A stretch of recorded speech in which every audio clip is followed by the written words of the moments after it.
ceci dit, donc j'appelle de tout mon vœu qu'on présente mon projet,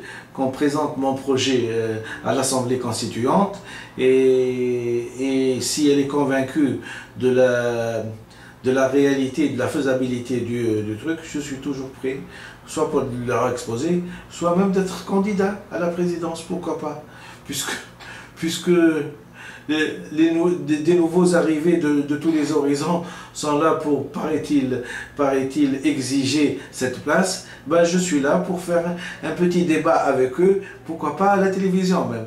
S'ils veulent débattre du projet, hein, que je propose, je peux même, si la sécurité est assurée, faire exactement à l'américaine. Eh ben, et s'ils me choisissent, bien sûr, c'est l'Assemblée constituante. S'ils disent que c'est du hors-sujet, ou ça n'a pas,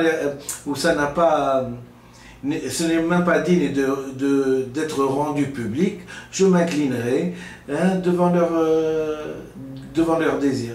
Voilà ce que j'avais à dire, et je vais profiter dans une vidéo dans une future vidéo, c'est-à-dire presque immédiatement, hein, de parler de la généalogie du mal de Jean-Jacques Rousseau, et je vais prendre les différents chapitres du mal, c'est-à-dire la servitude, l'arbitraire politique, l'hypocrisie sociale, l'artifice des calculs égoïstes, l'amour-propre, la domination des passions funestes, c'est-à-dire le pouvoir, la gloire, l'argent, hein, et de montrer que l'homme est séparé dans ces cas-là des autres et de lui-même, la perte de transparence et l'absence de communication. Tous ces petits chapitres, j'essaierai de leur donner de petites anecdotes qui sont assez croustillantes pour pouvoir aider les gens à choisir. Aider les gens à choisir et à bien choisir. Ça me paraît essentiel. Ça me paraît essentiel. Au-delà de ma personne, au-delà, hein, de X, Y ou Z, des compétences de celui-ci, du patriotisme de celui-là, de la souffrance qu'a pu endurer un tel, de la torture, des trucs. Au-delà de tout ça, maintenant que nous sommes arrivés à la liberté, hein, je tiens à lire cette généalogie du mal, et j'espère que certains s'imprégneront pour leur choix, pour comprendre un petit peu l'être humain, comment il peut changer, et comment dirais ses tenants et ses aboutissants, et qu'il faut être assez pragmatique dans le choix. Dans le choix, il faut être pragmatique. Voilà. C'est pas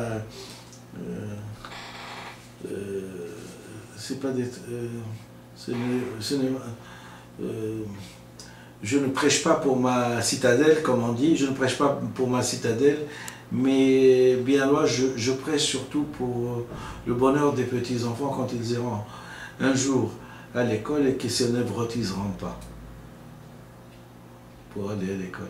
Et que la Tunisie sera une terre d'accueil d'abord pour tous les citoyens du monde, et spécialement pour les petits arabo-musulmans qui viendront faire leurs études chez nous, ou qui iront autre part, mais avec une langue vivante et une arme, donc, pour pouvoir se confronter non pas à l'ennemi, mais à d'autres civilisations. Et c'est tout.